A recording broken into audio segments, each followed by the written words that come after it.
ইনান ফারার বাড়িতে গেল আগে, কিন্তু দেখা করতে পারল না। ও কিছুতেই রুমের দরজা খুলল না। তার বাবা মাকেও রুমে ঢুকতে দেয়নি। শুধু দরজার ওপাশ থেকে জোরে জোরে কান্নার আওয়াজ ভেসে আসছে। হতাশ হয়ে ইনান মুগ্ধের বাড়িতে গেল, তবে কাউকেই পেল না।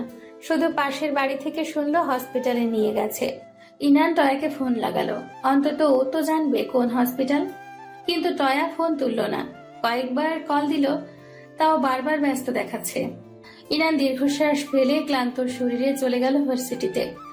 ক্লাস শেষ হওয়া পর্যন্ত টয়াকে লাগাতার কল দিতেই লাগলো, কোনো কাজে আসলো না। সারাটা ক্লাস ইনান নীরবে কেঁদে গেল। সবকিছু কেমন উল্টোপাল্টা হয়ে যাচ্ছে। তার ফ্রেন্ডরা সব কেন তার থেকে দূরে সরে যাচ্ছে। ক্লাস শেষে ইনান রাস্তায় আসলে আরেক ঝামেলাকে চোখে পড়ে তার। পলক গেটের পাশেই উদ্ভ্রান্তের মতো দাঁড়িয়ে আছে। চোখের নিচে কালি পড়ে তার চোখ কোটরে ঢুকে গেছে, যেন কয়দিন না খেয়ে আছে। ইনান জানে পলক এখানেই তার খুঁজেই এসছে, কিন্তু সে পলকের সামনে যাবে না। কেন যাবে? যাওয়ার কোনো কারণ আছে? এমনিতেই তার মন ভালো নেই। তখন ইনান দেখলো জেহেফিলের গাড়ি। রাস্তার বিপরীত মাথায় জেহেফিল গাড়ি নিয়ে দাঁড়িয়ে আছে। ইনান ওনাটা মুখে জড়িয়ে পলকের চোখের আড়াল হয়ে দ্রুত গাড়ির কাছে চলে গেল। গাড়ির দরজা বন্ধের আওয়াজ শুনে জেহেফিল গাড়ির ভেতরে তাকালো, দেখলো ইনান বসে আছে। জেহেফিল গাড়িতে ঢুকে ইনানের চোখে মুখের অবস্থা দেখে কিছুটা অস্থির হলো। গাড়ি স্টার্ট দিয়ে তাকে বলল, চোখ মুখ এমন শুকনো কেন? ইনান সবটা খুলে বলল জেহেফিলকে। যখন ইনানের কথা শেষ হলো, জেহেফিল পানির বোতল হাতে ধরিয়ে দিল তার। ইনানের কথাগুলোকে সম্পূর্ণ অবজ্ঞা করে বলল, সামনেই নিউ একটা রেস্টুরেন্ট খুলেছে, তোমাকে ট্রিট দিব আজ। ইনান মুখ বেচার করে বলল, মন চাইছে না, বাড়ি চলুন। জেহেফিল ঠান্ডা গলায় বলল, রেস্টুরেন্টটা 3 ঘন্টার জন্য ভাড়া করেছি। রেস্টুরেন্টের প্রথম কাস্টমার হবে তুমি। তুমি কি চাইছো পুরো টাকাটা জলে যাক? অগত্যা ইনানকে ইচ্ছার বিরুদ্ধে জেহেফিলের সাথে যেতে হলো। পলক গাড়ির সাথে হেলান দিয়ে চোখ বুজে আছে। ইদানিং চোখ বন্ধ করলেই দেখতে পাই ইনানকে। চাকরি সূত্রে ইফাত সাহেবের সাথে বেশ ভাব হলেও ইনানকে নিয়ে ওনার সাথে একটা কথাও বলতে পারে না সে। গত 1 সপ্তাহের মতো ইনান লাপাত্তা। না ফোন না মেসেজ, কোনো কিছু করেও ইনানের খোঁজ পাওয়া যায়নি। ইফাজ খানকে সে বলতে পারছে না ইনান কোথায়। একবার শুধু ইফাজ খান বলেছিল ইনান পড়াশোনার জন্য কোথাও থাকছে, কিন্তু কোথায় সেটা বলার সাহস হয়নি পলকের। পাছে ইফাজ সন্দেহ করেন। পলক ইনানের বাড়িতে একবার যাওয়ার সুযোগ পেয়েছিল, গিয়ে ইনানকে দেখতে না পাওয়ায় সে কথাটি বলতে পেরেছিল। তবে ইফাজের থেকে ইনানের আরো খোঁজ নেওয়ার স্পর্ধা করল না। এমন না যে পলক ইফাজ খানকে ভয় পায় বা কিছু। ইনানকে বিয়ের কথা বলতে তার কোনো সংকোচ নেই। তবে ইফাজ খানের সাথে যতদিন কাজ করেছে তাতে এটুকু বুঝেছে তিনি মেয়ের সাথে কোনো পুলিশের বিয়ে দিবেন না। অবশ্য যৌক্তিক কারণ আছে।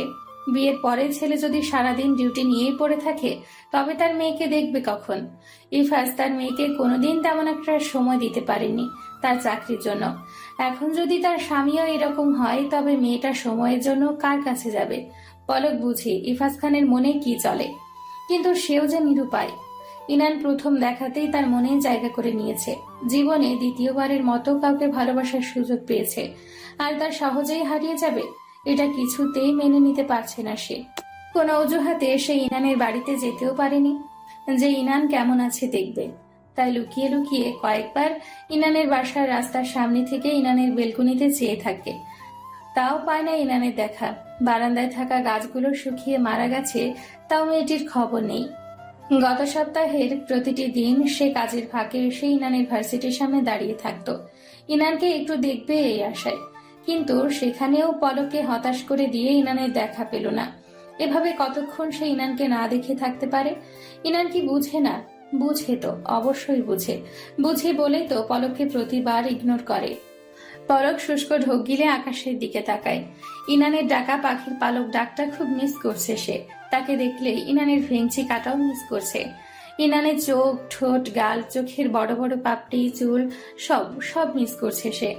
আহ ইনান, আমার দিল রুবা, এতটা কেন পোড়াও আমাকে? এই শাস্তি কি আমার প্রাপ্য? ধরা গলায় অস্ফুটে আর্তনাদ করে উঠল পলক। ছেলে মানুষ হওয়ায় সহজে কান্না করতে পারছে না সে। বুকের গহীনে যে অসহ্য দহন, এত যন্ত্রণা সহ্য করবে কিভাবে সে? সন্ধ্যায় বারান্দায় এসে বৃষ্টি দেখছিল ইনান। ক্ষণে ক্ষণে দীর্ঘশ্বাস ফেলে কদম গাছের দিকে একধানে তাকিয়েছিল। গাছটা বারান্দার সাথে লাগোয়া হওয়ায় হাত বাড়িয়ে একটা কদম ছিঁড়ে নেয়। কদম ফুলের গায়ে লেগে থাকা ফোঁটা ফোঁটা পানিগুলো হীরার মতো জলজল করছে। ফুলটা নিয়ে গালে ছোঁয়ালো সে। কি শীতল পরশ। বাটারফ্লাই? ইনান পেছন ফিরে তাকায়। জেহেফিল ইনানের দিকে এগিয়ে আসতে আসতে বলে, বৃষ্টিতে ভিজছো কেন? ঠান্ডা লাগবে। এই বলে ইনানের হাত ধরে ভেতরে নিয়ে আসে, কিন্তু ইনান জেহেফিলের হাত থেকে হাত ছাড়িয়ে আবারও আগের জায়গায় ফিরে যায়। বৃষ্টি পছন্দ আমার। এই বলে রেলিংয়ে হাত রেখে অন্ধকার জঙ্গলে দৃষ্টিপাত করলো ইনান। হাত খুব স্বাভাবিকভাবেই ইনান ছাড়িয়েছে, না ঝটকা মেরে আর না রাগ করে। একদম নর্মাল ভাবে জেহেফিলের হাত সরিয়ে দিয়েছে, কিন্তু ব্যাপারটা জেহেফিলের গায়ে লাগলো খুব। ইনানের অবহেলা সে মেনে নিতে পারে না। সে ভালোবেসে ইনানের হাত ধরেছে, আর ইনান হাত ছাড়িয়ে নিল। এই সামান্য ঘটনায় জেহেফিলের রক্ত ছলকে উঠল। জেহেফিল নিজ থেকে না ছাড়লে ইনান হাত ছাড়ালো কোন সাহসে? সে ইনানের পেছনে গিয়ে দুই হাতের মাঝখানে ইনানকে আটকে দিল। রেলিংয়ে রাখা ইনানের হাতের উপর হাত রাখলো শক্ত করে। কি করছেন? ব্যথা পাচ্ছি। জেহেফিল ইনানের কানের কাছে মুখ এনে গভীর গলায় বলল, তোমাকে খুব সুন্দর লাগছে বাটারফ্লাই। জেহেফিলের উষ্ণ নিঃশ্বাসে ইনানের ঘাড়ে এসে পড়ছে। ইনান কিছু না বলেও তার গাল লাল হয়ে গেছে মুহূর্তেই। জেহেফিলের বিপরীতে ফিরে থাকায় ভেবেছিল সে দেখবে না, কিন্তু জেহেফিলের চোখ এড়ালো না ইনানের রাঙা মুখ। জেহেফিল গাঢ় স্বরে বলল, Looks like a red little cherry. I wanna bite you so bad. সাথে ইনানের হাতের উপর রাখা হাত শক্ত হলো। ইনানের ব্যথা লাগলো, তবে জেহেফিলের বলা কথাগুলো ব্যথা ছাপিয়ে লজ্জাটায় মুখ্য হয়ে উঠল। ইনান তার লাজুক হাসি ঠোঁট কামড়ে চেপে চোখ স্থির করলো তাদের বাড়ির পাশে থাকা পুকুরের অপর প্রান্তে কাজ চলা নতুন বাড়িটার দিকে। ওইখানে কে বাড়ি করছে আবার? ইনান স্বাগতোক্তি করলো। এই জঙ্গলের মাঝে কার বাড়ি করার শখ জেগেছে? জেহেফিলের বাড়ির এবং ওই বাড়িটার মধ্যে একটা ছোট্ট পুকুরের ব্যবধান শুধু, যদিও এখনো বাড়ি হয়নি, মাত্র পিলার বসানো হয়েছে। ইনানের কানে গোজা সতেজ ফুলের দিকে জেহেফিলের চোখ গেল। জীবন্ত এক ফুলের কানে রাখা আরেকটা ফুল ইনানকে সুন্দর লাগছিল, সদ্য প্রস্ফুটিত হওয়া ফুলের মতোই স্নিগ্ধ। জেহেফিলের হিংসে হলো খুব ফুলটাকে। যেখানে জেহেফিল এখনো ইনানকে গভীর করে ছোঁয়ার অনুমতি পায়নি, সেখানে কয়েকদিনের ফুল এসে ইনানের চুলে গালে লেপটে ইনানকে চুমু খাচ্ছে। এটা হাজবেন্ড হয়ে কিভাবে সহ্য করবে? জেহেফিল ইনানের পেটে হাত রাখলো আচমকা। দুজনেই তখন বৃষ্টিতে কাক ভেজা হয়ে গেছে। ইনানের কানে ঠোঁট ছুঁয়ে জেহেফিল তপ্ত গলায় বলল, এখানে নাকি রুমে? ইনানের পিলে চমকায়, শরীর শিরশির করে ওঠে। এই ঠান্ডা আবহাওয়াতেও তার শরীর উষ্ণ হয়ে উঠল। জেহেফিলের আবেশিত কণ্ঠে চোখ বন্ধ হয়ে গেল তার। শরীরের শক্তি ক্রমান্বয়ে হ্রাস পেতে লাগলো, হাঁটু ভেঙে আসতে লাগলো। এমন কেন হচ্ছে তার? জেহেফিল কি এমন জাদু করলো? এই 3 অক্ষরের বাক্যে কি নেশা ছিল? ভাবতে ভাবতে জেহেফিলের ওপর সম্পূর্ণ ভার ছেড়ে দিল সে। ইনানকে নিজের বুকে মাথা রাখতে দেখে জেহেফিল পাজাকোলা করে কোলে তুলে নিল। ইনানের শক্তি এতটাই কমে গেছে যে জেহেফিলের গলা জড়িয়ে ধরার জন্য হাতটা ওঠাতে পারল না সে। শুধু পিটপিট করে জেহেফিলের শান্ত মুখশ্রীতে চোখ স্থির রাখল। জেহেফিলের কপালে থাকা চুল থেকে টুপটুপ করে বৃষ্টির জল ঠোঁটে গিয়ে চিবুক বেয়ে পড়ছে, যা দেখে তৃষ্ণা বেড়ে গেল ইনানের। ইচ্ছে করছিল জেহেফিলের ঠোঁট থেকে সমস্ত জল শুষে নিয়ে পিপাসা মেটায়। জেহেফিল ইনানকে এনে ভেজা অবস্থায় ডিফানে বসায়। রুমে লাইট বন্ধ ছিল। অন্ধকারেও জেহেফিল ইনানের চোখের ভাষা খুব সহজেই বুঝতে পারছে। ইনান সম্মোহিতে ন্যায় জেহেফিলের চোখে চেয়ে আছে। জেহেফিল ইনানের টপের ওপরের কোটিতে হাত রাখে। ইনানের চোখে চোখ রেখে একটা একটা করে কোটির বোতাম খুলে। ইনান বাধা দেয় না। তার চোখে জেহেফিলকে কাছে পাওয়ার কামনা ভেসে উঠছে। কতদিন আর এত সুদর্শন স্বামীর থেকে দূরে দূরে থাকবে? ইনানের কোটি খুলে জেহেফিল ছুঁড়ে ফেলে দেয় ফ্লোরে। ইনানের দুই পাশে হাত রেখে ধীরে ধীরে ইনানের তীর তীর করে কাঁপতে থাকা উষ্ঠের দিকে ধাবিত হয় সে। ইনান শক্ত করে জামা চেপে ধরে হাতের মুঠোয়।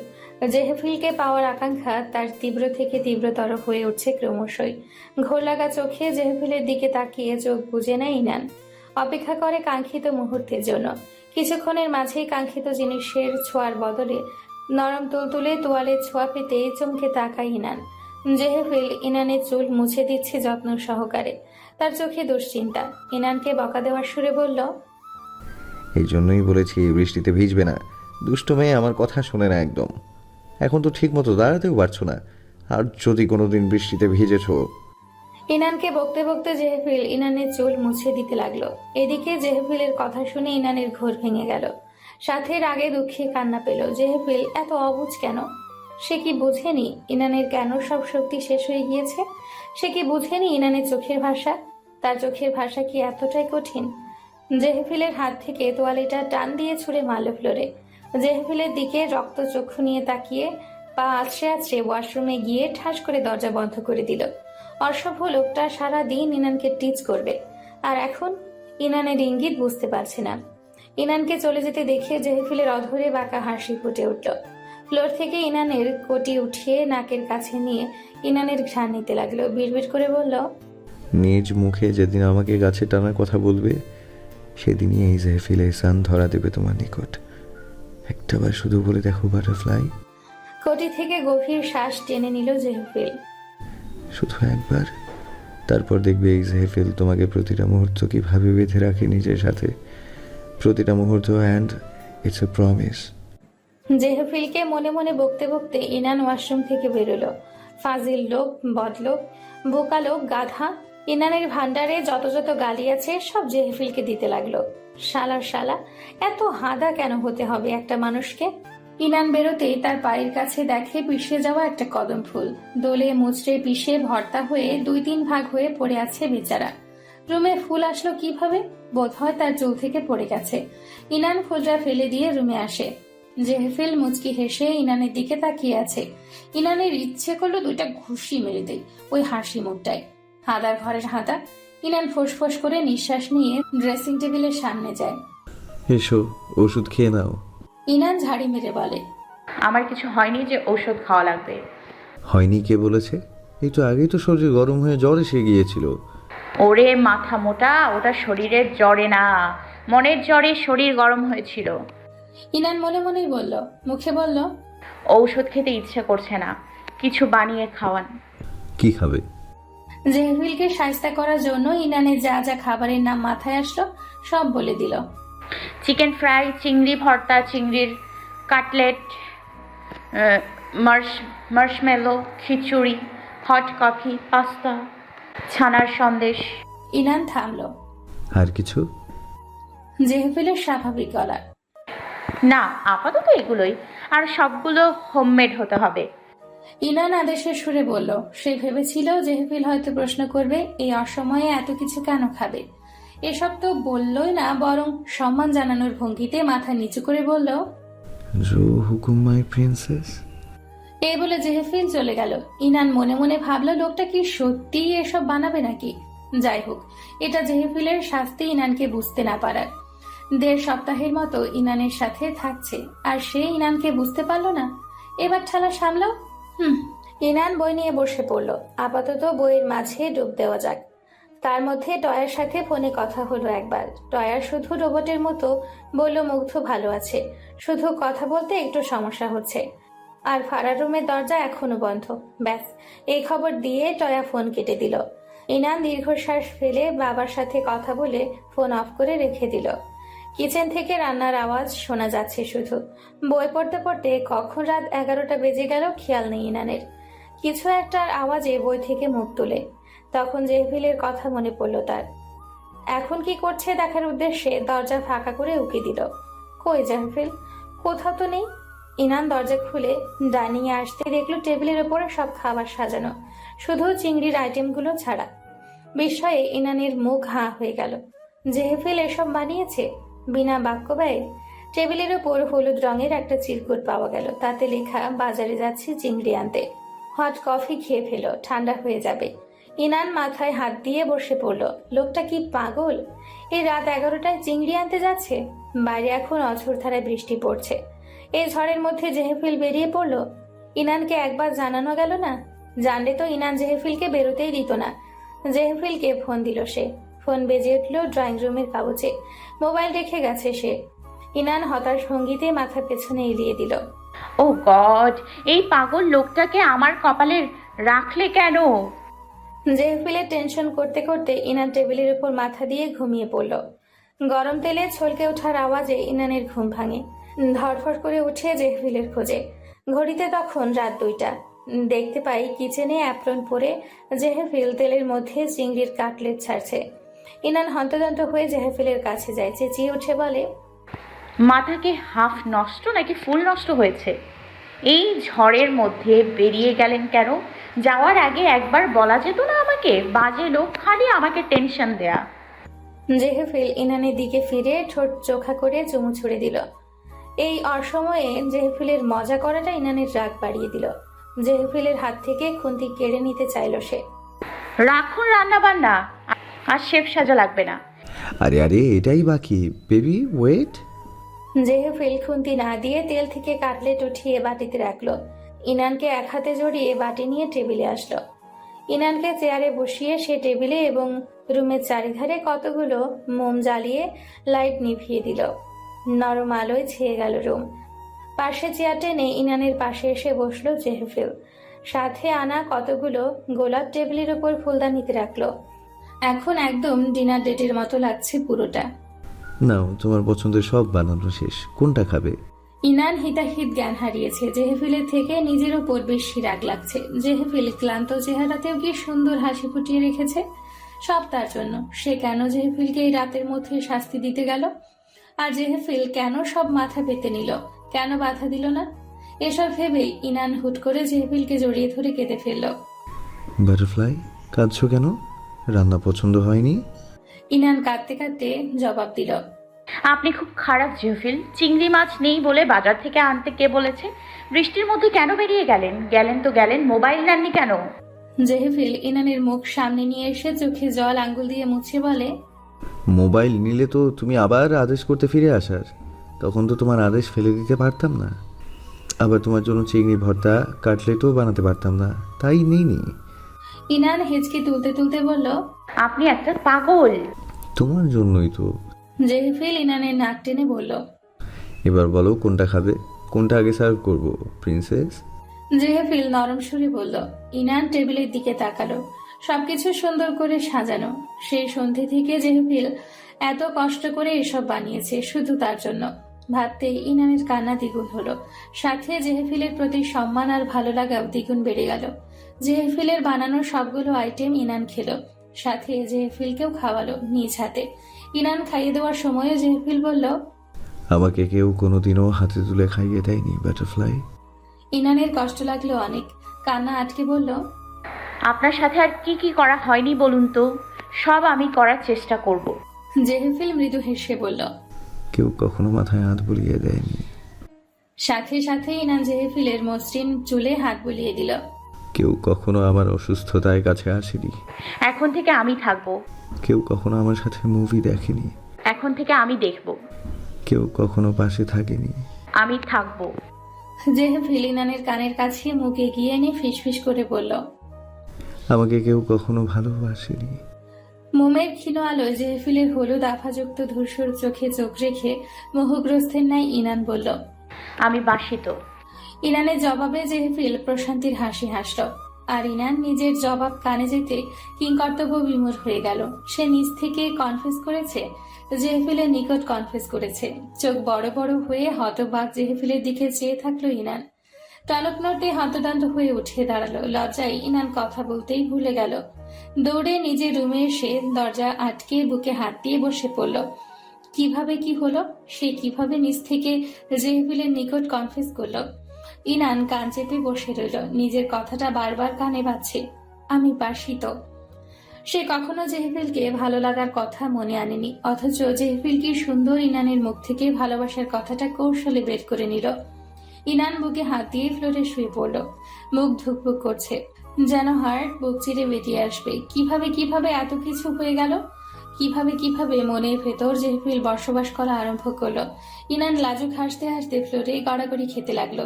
হাই, কি লজ্জা আর কি সুন্দর কনফেশন। টেবিলে ব্ল্যাক কফি দেখে চোখ মুখ কুচকে ফেললো ইনান। টয়া চোখ বন্ধ করে কফির মগে চুমুক দিচ্ছে, যেন সে অমৃত খাচ্ছে। ইনান ব্যস্ত ক্যাফেতে চোখ বোলায়। কেউই এখানে সিঙ্গেল নেই, হয় ফ্রেন্ডের সাথে নয়তো পার্টনারের সাথে আড্ডায় মশগুল সবাই। ক্লাস শেষে ইনান এসেছে টয়ার সাথে দেখা করতে। আসার কথা ছিল না তার। টয়া হঠাৎ ফোন দিয়ে বলে ক্যাফেতে দেখা করতে। জেহেফিল একটু পরে গাড়ি নিয়ে চলে আসবে ভার্সিটির সামনে, কিন্তু এই মুহূর্তে টয়ার সাথে কথা বলাটাও জরুরি। তোর কি খবর? টয়া কফির মগে হাত ঘোরাতে ঘোরাতে বলে। ইনান দীর্ঘশ্বাস ফেলে